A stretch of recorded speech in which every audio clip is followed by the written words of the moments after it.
Honorable Andy and Phantom Dark Dave. The Screaming Skull Podcast.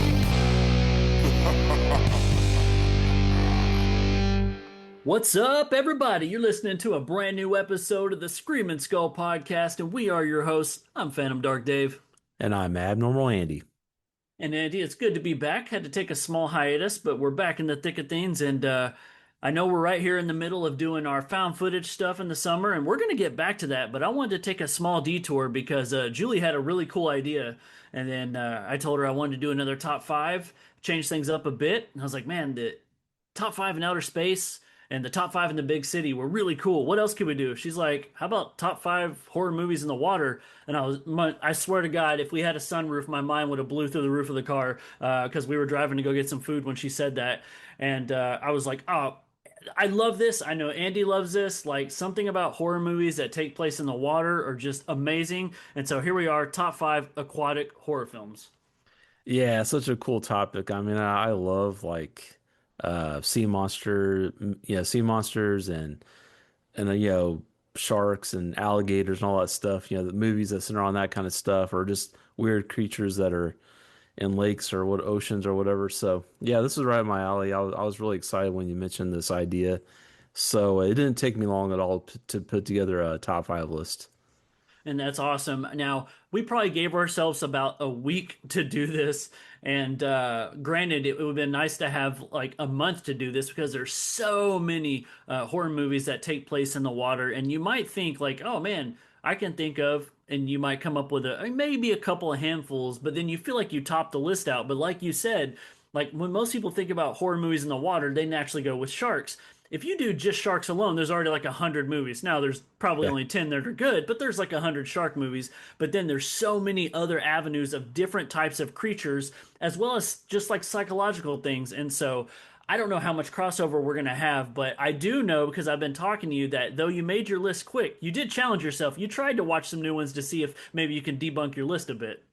Yeah, I did. I watched several new ones and the only thing that really changed is my honorable mention. I mean, everything else pretty much stayed the same, and uh, so it just goes to show you, it's like, yeah, there's a lot of there's still like new movies coming out, like new water-based horror, but like I don't know, for me, like I just can't shake the ones, my old standbys, the ones that I just love.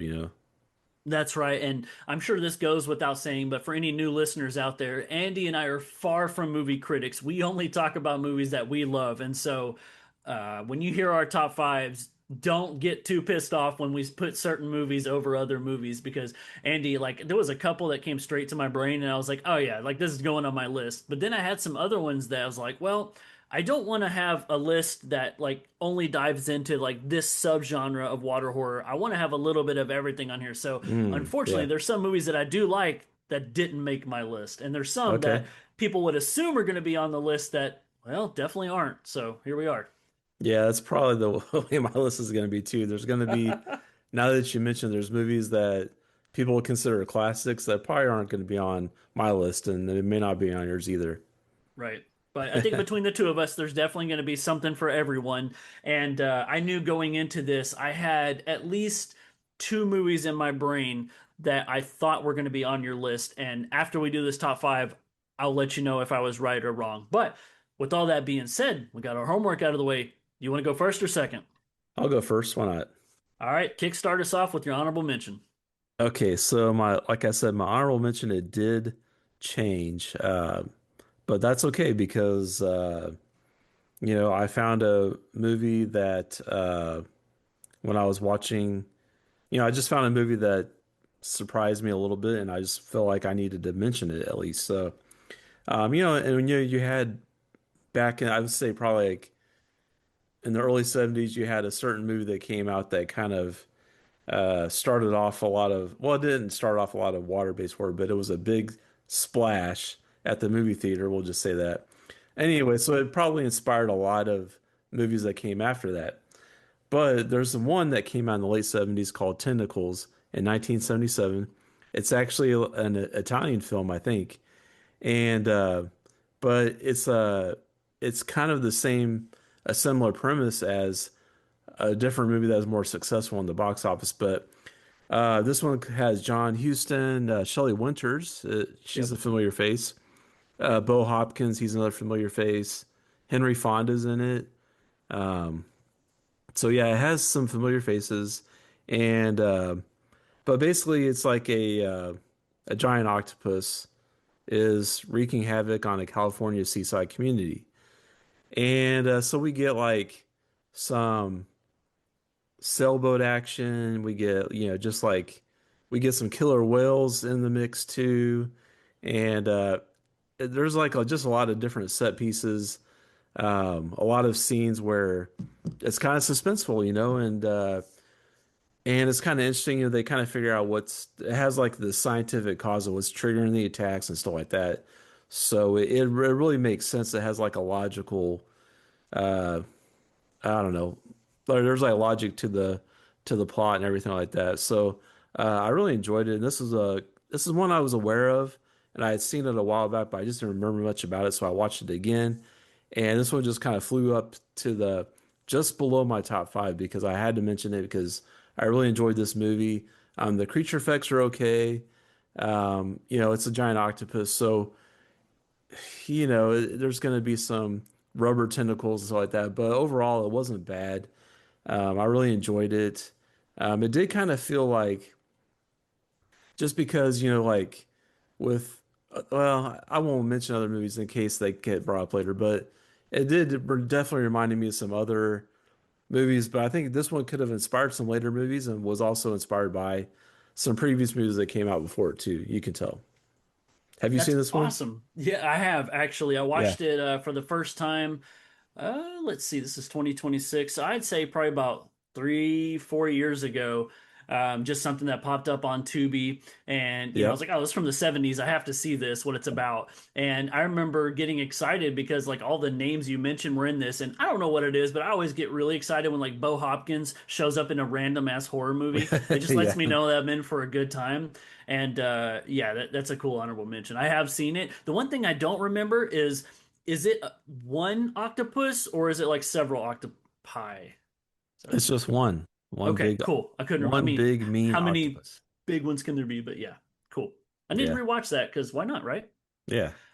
This is kind of funny, Andy. Our honorable mentions actually have a lot in common, but they're not the same Oh, movie. okay. So, my honorable mention is also one that I watched recently, and it debunked another movie and made it to my honorable mention.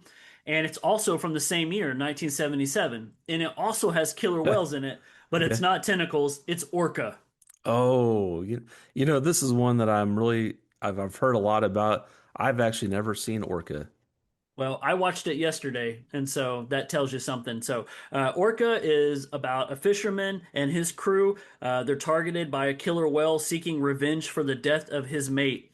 And this movie makes my honorable mention because it really tries to be a good movie. Like your honorable mention, it succeeds off the success of other movies. But in this one, I think going in, it's one of those things where it's like, oh, there's this movie about a shark that's doing really good. How can we beat that? Well, what beats a shark? Oh, how about a killer whale? And so here we are. The Yeah. movie has a similar score, decent cinematography, and it has some scenes that really cause a lot of tension. Like I was pretty engaged in it. But again, wherever it has its like great things, it also has its faults, which kind of keeps it where it's at on my list. But I think that it's going to get some rewatches, and there's potential it could climb on my list. Also, like I said, I just watched it yesterday, so I'm going to give it time. But I absolutely love the climax of this movie. It is hard to find. It doesn't stream anywhere. You have to Oh, pay to okay. rent it. So I just went Yeah. and bought it because I really wanted to see if it was good enough to make this list, and to my delight, it was. It has a great setting, but one thing that I know you'll appreciate is it's a Dino De Laurentiis production. Oh, nice. Yeah. And so there's some Amityville 2 love among many other things. But I'd say, if nothing else, like it's definitely worth a one time watch. And it's the feature Sure. film debut of Bo Derek. So, Okay.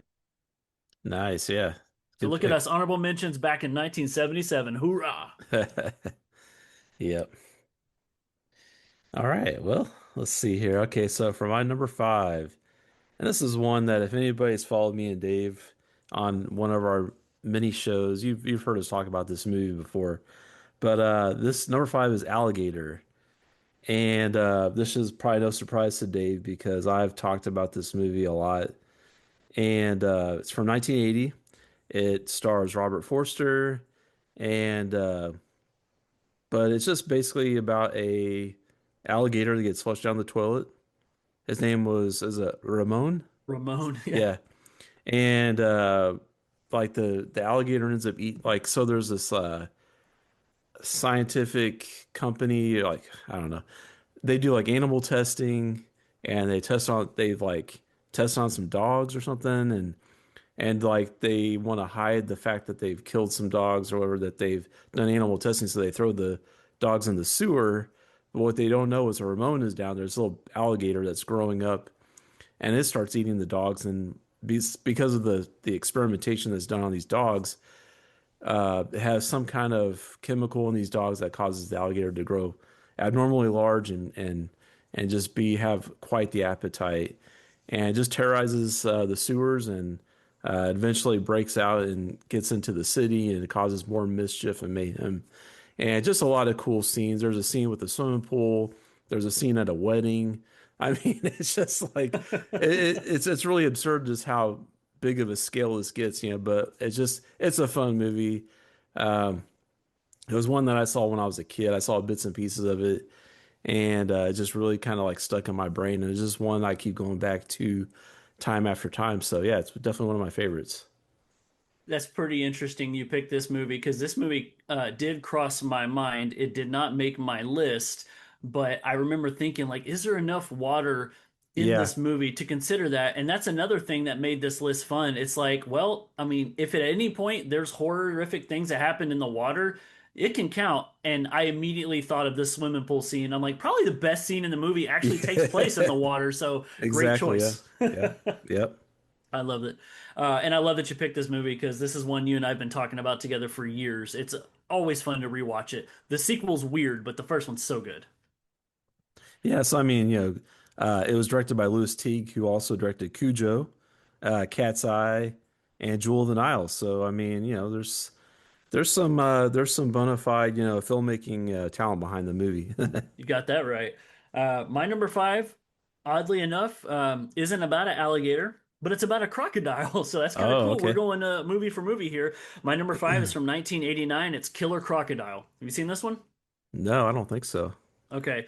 A group of environmentalists discovered that toxic waste is being dumped in the water, which also just so happens to be home to a large crocodile. So there's some similarities between our movies here.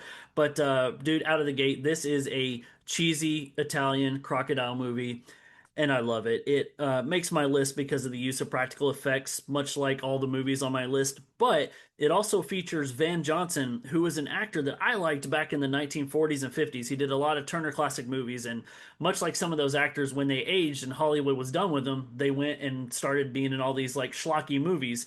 And I watched this movie for the first time probably about 7 years ago, and its sequel. There's a part one and part two that were filmed back to back, and I remember enjoying both of them, but I didn't have enough time to rewatch the sequel, so it's hard to remember if I liked part one or part two better. But because Van Johnson's in the original, I'm gonna pick that. So my number five, 1989, Killer Crocodile. Cool. I'll have to check this one out. Yes, I'm not familiar with this movie. Yeah, part one, part two, both on Tubi. Great double feature. Oh, nice. Okay. All right. Well, this one, you mentioned a movie from the 80s, so we're going to stay in the 80s here. And this is Humanoids from the Deep. This is a Roger Corman movie, I believe. Yeah, so okay, so I guess Roger Corman was a uncredited executive producer, but I knew he was attached somehow. But this has anyway, it's humanoids from the deep. It's basically these like humanoid sea creatures. They start killing a fishing town's residents, uh, and it's up to the townsfolk and a visiting biologist to fight back. And it's just it stars Doug McClure, uh, Vic Morrow's in it. Anyway, it's got I don't know, it's got like quite a few recognizable faces, but directed by Brenda Peters, who she did some other kind of like more like grindhouse type stuff, which you can tell if, with this movie, just kind of this is like a B movie, grindhouse type movie. It's a lot, it's gory and it's packed with practical fishman effects, which are really cool. So this is definitely as a cult classic. I mean, it has so many cool scenes in it. It has some decent drama to it because there is kind of like this um, tension with like a canning factory that's coming. That this canning company wants to come put a factory like on this river and are on the by the water in the seaside community. And there's also like Native American tensions and stuff like that. And so yeah, it's a pretty cool movie. Definitely check it out if you're into like grindhouse, like 80s horror, stuff like that. You've seen this one, right? I have not Oh, actually. shoot. Okay. I knew that Roger Corman was associated with the film because I've listened to some podcasts cover it before, and I don't know if that like made me go, okay, now I know what it's about, or if it made me go, oh, geez, I don't want to watch this movie. So I my memory on it, based on podcasts I've listened to, is a little slim. But if I'm not mistaken, I think there's some like reproduction things going on in this movie, right? Like the fishmen are looking for mates. Oh yeah. Yeah, that is Okay, that is yeah. a key And that factor. that right there just goes Grindhouse and Roger Corman all day. But I'll say the thing with Humanoids of the Deep is like when you see the poster, it's one that you go, "Oh, I've seen this poster before." Yeah. Oh yeah, the poster's really cool. Um yeah, definitely. Yeah, you see that poster and it's just like you know what you're getting into. Um you got body horror, you just got monster horror, you got some sci-fi mixed in. So it's a fun movie and just don't take it too seriously. For sure, man. One thing that stands out though, when you talk about you said the term like Fishman. I was just like, why is there not a horror movie called Fishman? Like I looked it up. Like there is not a horror Oh, movie to my knowledge. Like Fishman just sounds awesome. yeah. Like a B movie, get on top of that. Like we need a sci-fi original. Now. Yeah. All right. My number four is one that people are probably gonna throw shit at me for. This one's gonna like flip the table. But my number four is from 1987. I'm staying in the 80s with you. It's Jaws: The Revenge.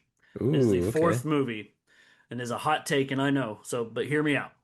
So, Jaws: The All right. Revenge, right? Chief Brody's widow believes that her family is being targeted by a shark in search of revenge. So, I'll start off by saying that I love all four Jaws movies, and I know exactly what this movie is, and I love it for it. So most people will say that Jaws 2 and 3 are like light years above this one, so I will just call this my guilty pleasure, if you will. The plot is ridiculous, but the setting is fantastic.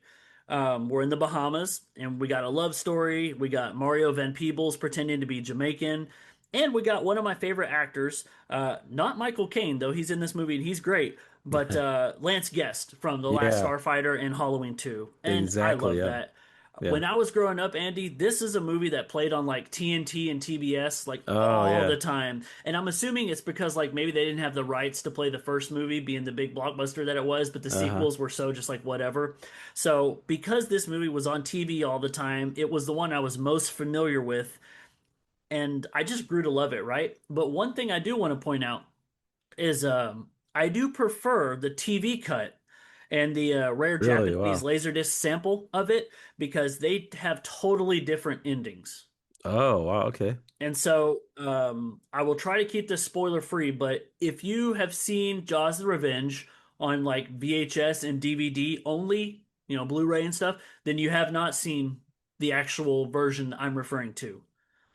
Ooh, So look okay. into that. Not saying it makes the movie better, just saying that's the ending I prefer. But at the end of the day, it's a movie that's just so much fun, and it's got a shark that roars like Godzilla, and it's so bad it's good. I love it.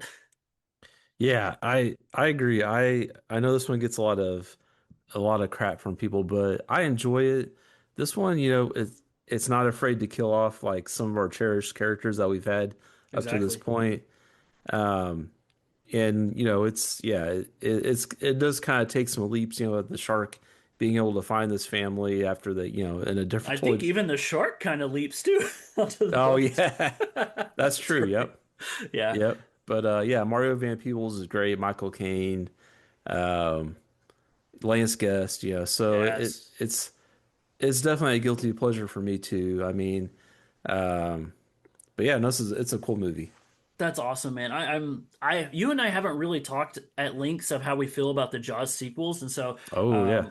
I'm not really surprised that you love it also because you and I have a lot of similar taste, and so that's just one more bonus point for you in my book. But something about like this movie actually takes place at Christmas time. In the beginning of the movie, it is Christmas, and they Oh yeah. decide to leave the town of like Amity Island, which is all like dark and dreary and stuff, and they go to the Bahamas, and it's all like beautiful blue water and everything, and the shark follows them there, and it's ridiculously great. But you have this setting that's like a polar opposite to what we're kind of used to. Like I know like the other Jaws movies have like that great summer vibe and this does too, but at Christmas time.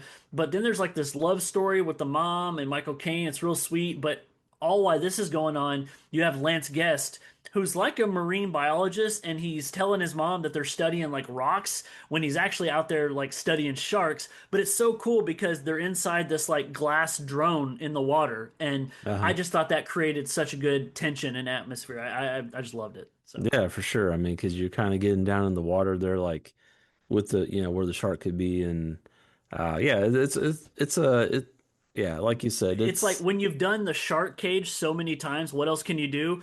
Jaws 4 is what you can do, and it's awesome. yeah.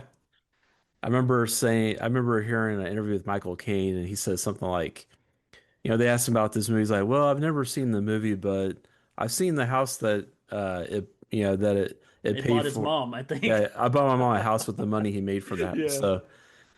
So yeah, I mean, whatever, Michael Caine, he sometimes actors do that. They do movies for the money, and that's okay too. Shit, I'd have been in the movie for free, but oh well. Yeah, really. I think I was like 3, so Yeah, no good. yeah.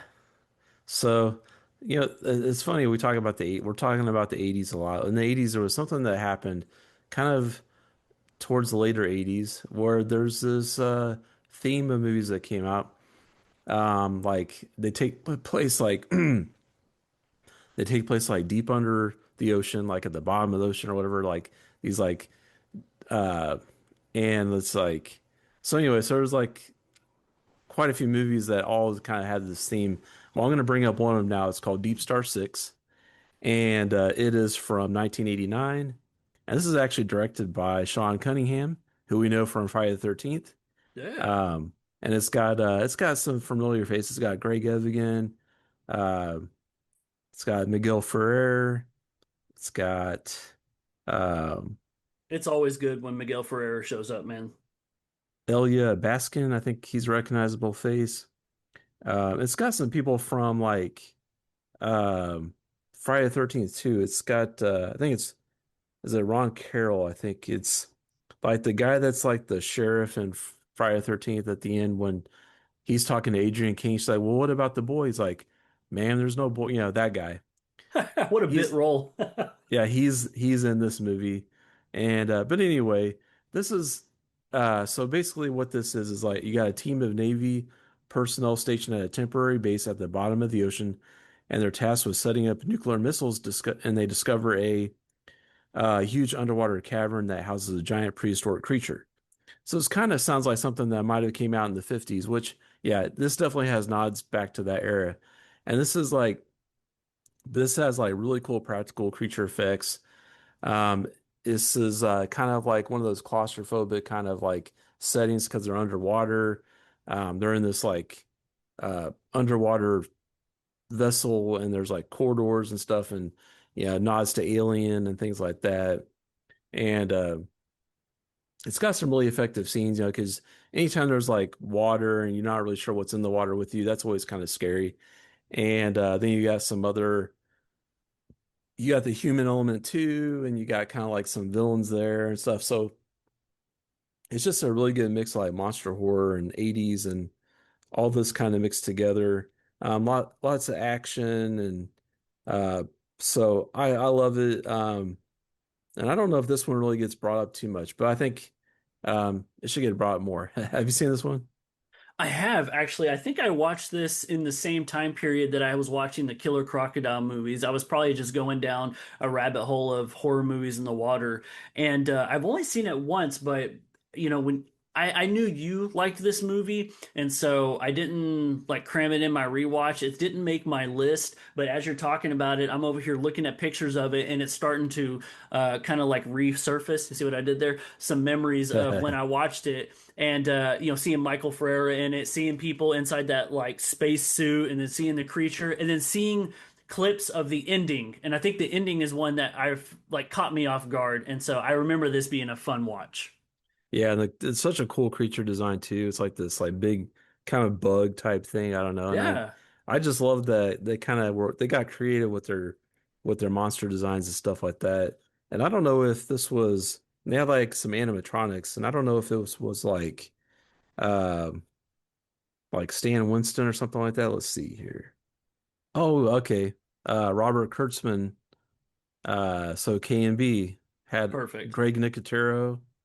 Yeah, okay, so that's why the creature is so cool because it's KNB effects. So there you go. There's another notch in your belt, or another reason why you should watch this movie. But yeah, yeah, it's a cool movie. For anybody that hasn't seen it, like I don't know, if you just like monster movies, go check it out. For sure. Yeah.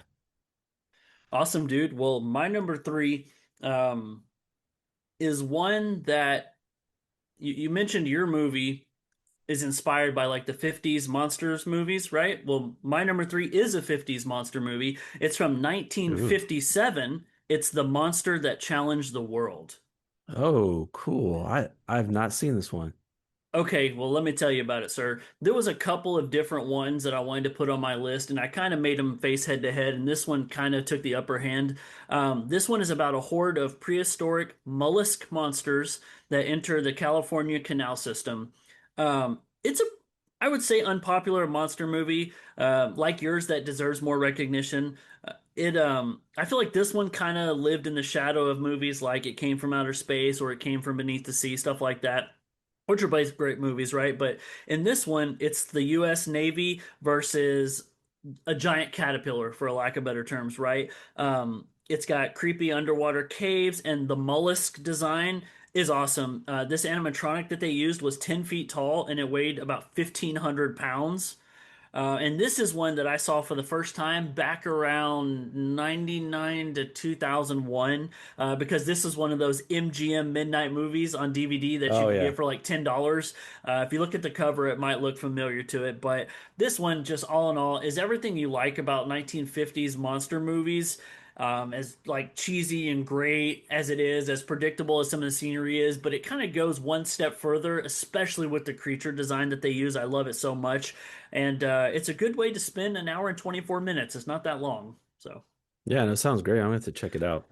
this is one that is kind of harder to find. It Yeah. currently doesn't stream for free. If you own it, obviously you can watch it there, but it's definitely worth a watch if it falls in your category. But I think, if I'm not mistaken, if you track it, it sometimes shows up on YouTube for free. So there Oh you go. yeah. Okay, cool.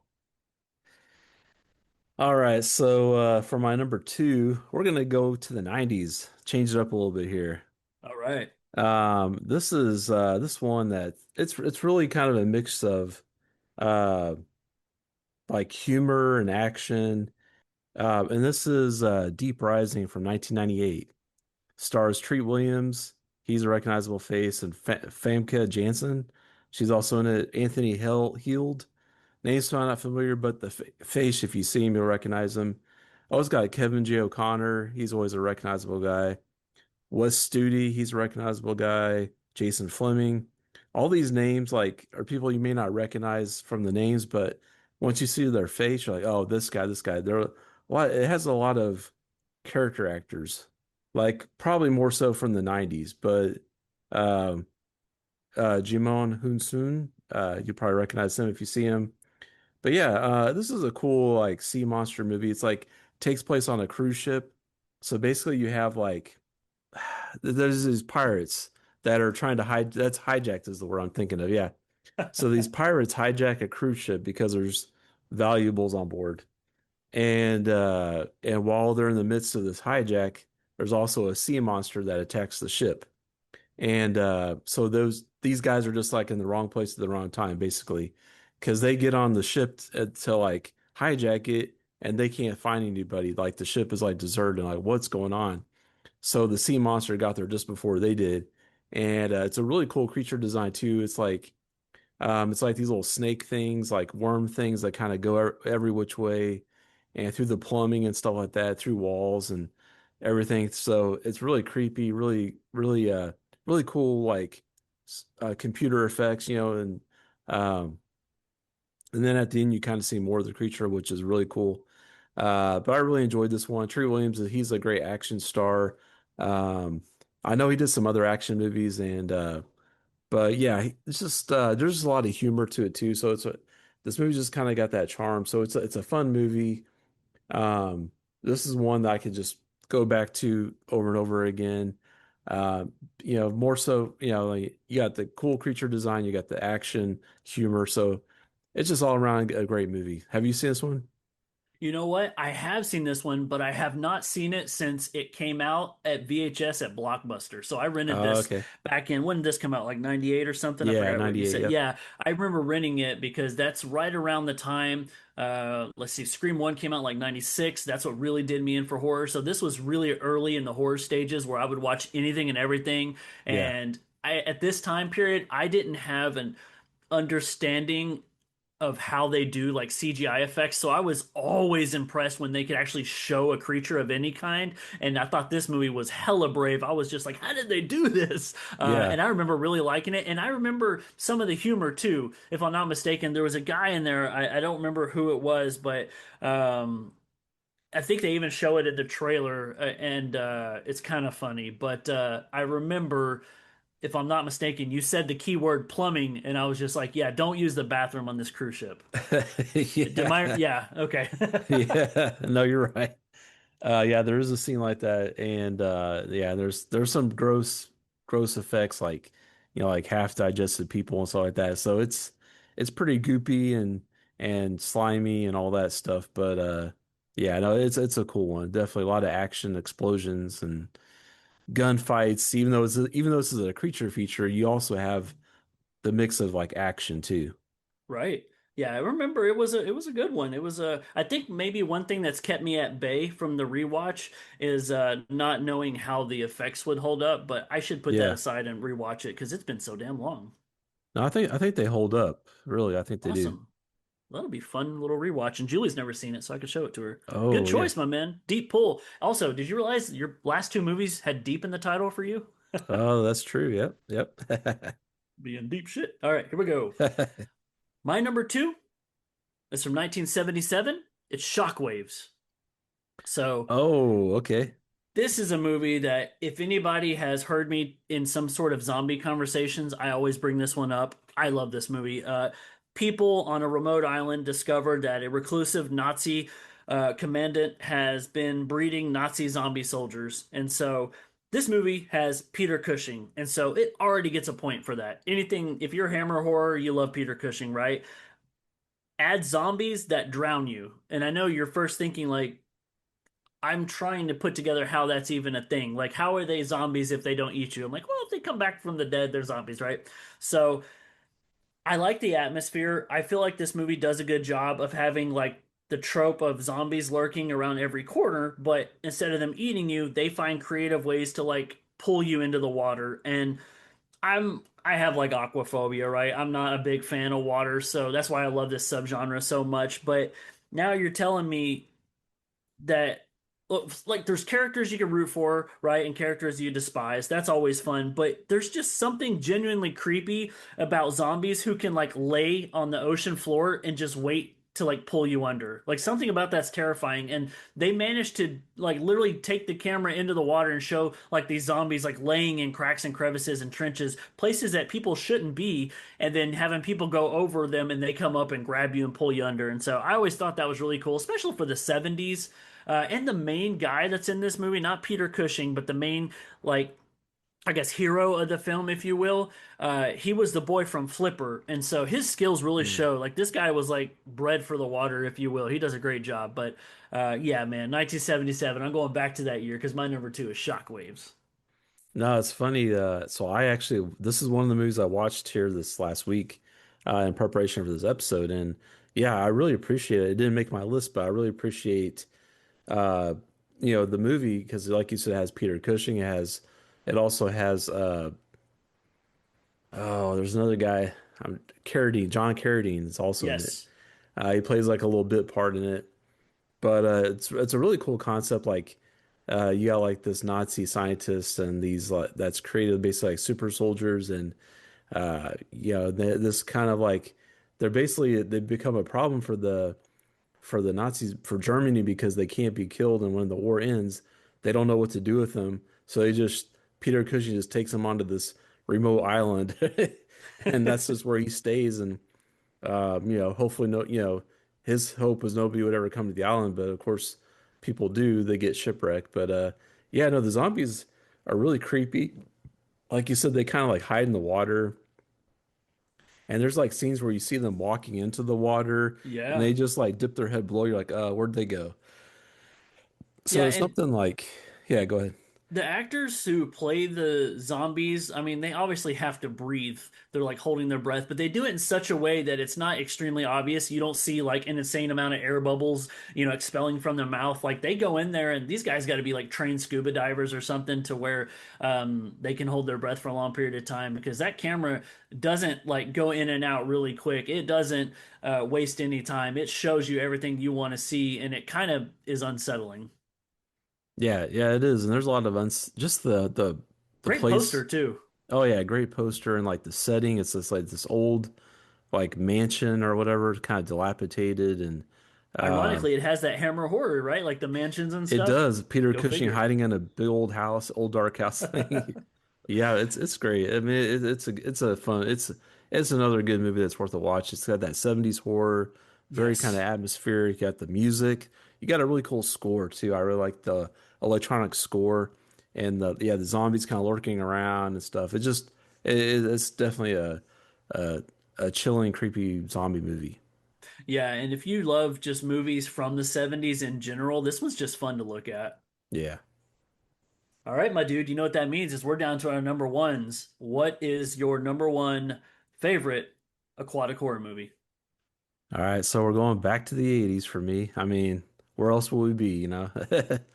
But this movie's got everything I enjoy. It's got an isolated setting, it's got body horror, practical effects, it's got a memorable creature, and it's got that gritty late 80s sci-fi horror feel. And this is another one of those deep under the ocean movies that came out in the late 80s. The same time as like The Abyss and Deep Star 6 came out, but this is Leviathan. This came out in 1989 as well. And this has Peter Weller, um, Richard Crenna, Daniel Stern, Ooh. Ernie Hudson, um, Hector Elizondo, Meg Foster. This has got a lot of people in it. It's directed by George P. Cosmatos. He's the guy that did First Blood Part 2. He directed Cobra. So he did some other really cool movies. But this movie is like if you take The Thing, Alien, and just put it underwater like on Earth, this is what you have. And such a cool movie, such cool creature effects. The plot is like an American deep sea mining colony stumbles upon a sunken Soviet vessel hiding a horrific secret. So yeah, so you got like this underwater mining crew. So you got kind of the alien vibe, and you got the corporation that sent them down there. And there's like the corporation's kind of like doing shady stuff, kind of like with Alien. So you have that whole vibe going on. But then you have like this body horror, like people getting absorbed, and so like the thing, so like that. So really, really cool. And I think Stan Winston was involved with the creature effects on this one. So this one is definitely, if you are like an 80s horror fan and you've not seen this movie, this is one you need to drop everything and run and go watch now because this is like in my opinion, one of like the prime examples of like 80s creature features. Well, now I'm concerned because I have not seen this movie, dude. Oh, okay. Oh, yeah, you It's need to. one that I've always the title doesn't roll off the tongue for me, Yeah. and so I think I used to confuse it with Labyrinth back in the day, Okay. just title wise, and so I've never heard anybody talk about this movie. And now when you're telling me all these people that are in this movie, Oh, honest yeah. to truth, I thought you were gonna say Underwater with Kristen Stewart was your favorite Okay. because you love that movie. That's a good one. Yeah. And when you're like, it's from the 80s, I'm like, oh shit, I have no idea what his number one is. And Yeah. that's so awesome though because now I'm really looking forward to watching this movie. Yeah. I mean, it's a great one. It's a great one.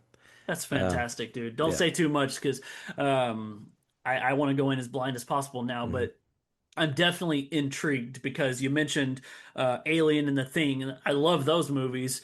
You mentioned loving horror in the 80s. I love horror in the 80s, and you're like, then you need to see this movie. And then I'm like, I need to see this movie. Yeah. And I can't be the only one out there. There's going to be some screamers out there who haven't seen it, and now we're all writing it down. I'm looking at you, Renee. Have you seen this movie? You probably have, but still, awesome. Yeah.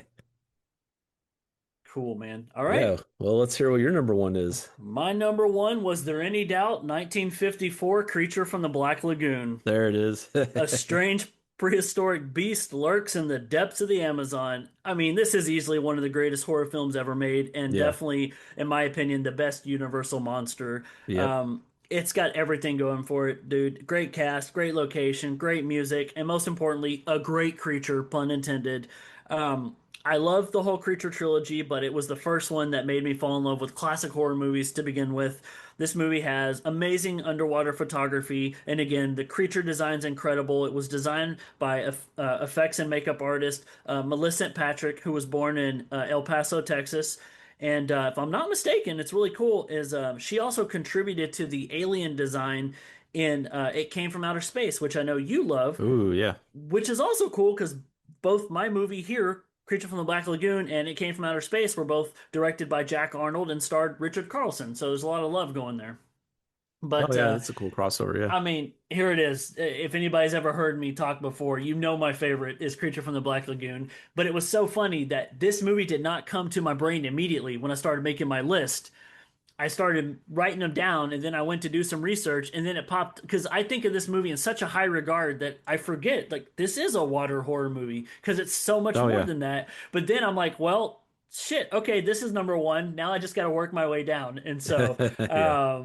I knew it would be kind of predictable, but for anybody that doesn't know us, if they love old school horror, I got two on my list for you. So here we are. And now people can be really mad that we both did top five list and Jaws 1 was not on there. Yeah. I mean, yeah. Jaws is a great movie, but I don't know. It's not one that I really go back to ever. It's like I've seen it. I'm good. Like I'll go back to like Jaws 2, 3, and 4. More often than the I original. think with us being sequel guys, that isn't too far fetched. Yeah. The first one, obviously summer blockbuster. Oh yeah. Like without Jaws, we wouldn't have half of the movies on our list today. But something about that first movie, again, it's fantastic. It's done well. Steven Spielberg for the win. But it's like this, like it's this movie, man. Like it's a little longer. It spends a lot of time developing characters and situations. Like it does a lot, and it doesn't show you the monster till the end. It does everything right. But is it one to go back and rewatch repeatedly? I think we both say no. Give us the one that shows the monster more and does more of the cash grab kills because I'm here for them. Yeah. But yeah, we still shine the light on all these movies. They're great. And Andy, no crossover. How about that? Yeah. That's pretty cool, man. We got talk about 10 or 12. 12 unrelated movies. Yeah, 12 different movies. That's great. I mean, so people are definitely getting more bang with their buck with our podcast. There you go, man. And a lot of our movies we pull from free streaming services, so a lot to watch. Oh yeah, I think everything I watched was on Tubi. I mean, most things are on Tubi, I feel like. But yeah, there's some other places that have stuff too. For sure, my dude. And so we took a small break, did this here, but we're going to jump back into some found footage because guess what? It's still summer and we said that's what we're going to do. So we got a couple more movies up our sleeves. Anything else you want to say, my dude? No, man, just having a lot of fun for summer of watching horror movies, you know. I thought you were And going to say the summer of '69. I was just like, you're not Brian Adams. No. Awesome, man. Well, we'll let that be that. I'm Phantom Dark Dave, and I'm Abnormal Andy. and thank you for listening to the Screaming Skull podcast. See ya.